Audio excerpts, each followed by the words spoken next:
Lesson 5.2, Properties of Rational Exponents and Radicals.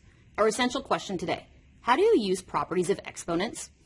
Our standard number 1 for Lesson 5.2 is Properties of Rational Exponents. We are going to review the product of powers, the power of a power, power of a product, negative exponents, zero exponents, the quotient of powers, and the power of a quotient. Here you have your examples. Let's go ahead and do some practice problems. We are supposed to use the properties of rational exponents to simplify the expression. I see that I have the same base of 7. If I have the same base of 7, then I am able to say, hey, look, this base of 7 first had a 1/4 exponent, and then I saw it had a 1/2 exponent. When you see your bases being repeated, you're supposed to add the powers. So I have 7 to the 1/4 plus 1/2 is 3/4. After you've added your exponents, we need to make sure that this cannot be further simplified.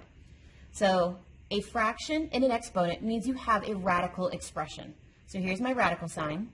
The base goes on the inside. The denominator is the root. And the numerator is what you are taking everything to the power of in the end. Can I take the 4th root of 7? Is there any one number that you can multiply together 4 times and get the number 7? No, there is not. So that meant these two are fully simplified, and these are your 2 final answers. Now, which answer do you type in for your homework? It doesn't matter.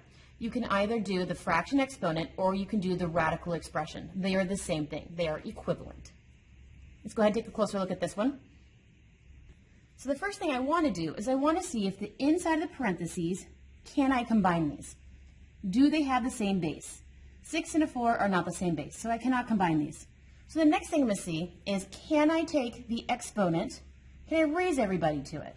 So everybody in here is supposed to get that second power, which means that base 6, who already has an exponent of a 1/2, is supposed to get the exponent of a 2. That base 4, who already has an exponent of a 1/3, is also supposed to get that exponent of a 2. Now I see that I have a power to a power. When your powers are touching, they multiply together. So I have 6 to the 1/2 times 2, and I have 4 to the 1/3 times 2. So this ends up being 6 to the 1/2 times 2 is 1, so it's 6 to the first power. This is 4 to the 1/3 times 2 is 2/3. 6 to the first power is just 6, so we have 6 being multiplied by, there is no way to simplify 2/3, so this is 4 to the 2/3. This is answer number 1. Well, now let's see if we can simplify the radical. How do I know there's a radical in this? It's because the exponent is a fraction. So we have a 6 being multiplied to a radical. The base is a 4. The denominator 3 is your root. And this entire thing is going to get raised to the second power in the end. Now, can I take the 3rd root of 4? No. There is no number that multiplies together 3 times to give you the number 4. So I cannot take the 3rd root of 4. So he's done. So both of these statements are the same exact statement. They are equivalent. They're both in simplest form. So looking at this problem, so first things first, parentheses. Can I go inside the parentheses and can I combine these bases? Base 4 and base 3 are different bases. They cannot be combined. So the inside of the parentheses are done.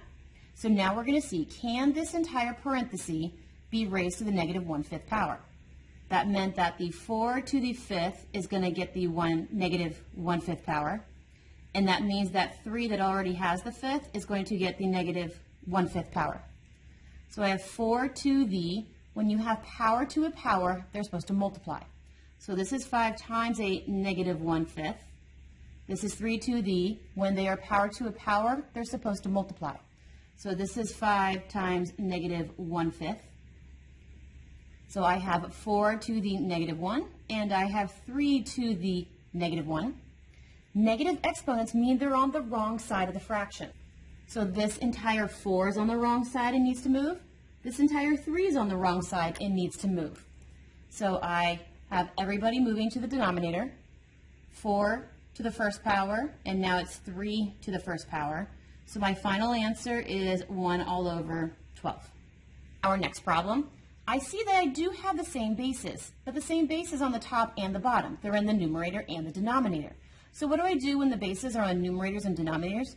You're supposed to subtract their exponents. This 5 does in fact have an exponent. He is the secret ninja 1. So I see, yes, hey look, I had the same base 5. I had the numerator's exponent, and I'm supposed to subtract the denominator's exponent, top minus the bottom. So my base 5, 1 minus 1/3 is a positive 2/3. Now because my exponent is a fraction, can I simplify it further by taking the radical? So here's my radical sign. The 5 goes inside the radical. The denominator of a 3 is the root. The numerator of a 2 is the exponent you take everybody to in the end. Can I take the third root of 5? No. There is no one number that multiplies together 3 times to get you your 5. So both of these statements are equivalent. One is in exponent form, the other one's in radical form. Same answers, equivalent, simplified solutions. Our last problem. I do not see same bases inside my parenthesis, but what I do see is that I have same exponents inside my parenthesis. So inside my parenthesis, I saw that I had a 42 in the numerator, a 6 in the denominator, and I see that all of them have the 1/3 power. But that entire parenthesis was then also in itself raised to the second power. So both of these numbers in my fraction had the same exponent. And then I saw that that entire thing had a second power in the end. So can I simplify the inside of my parenthesis? I can. 42 divided by 6 is 7. So I know that inside my parenthesis, I now have the number 7. Now I see that I had a power to a power. When you have powers to a powers, you're supposed to multiply. So here's my base 7. I'm supposed to multiply the exponents. That is 1/3 times 2. So base 7, 1/3 times 2 is 2/3.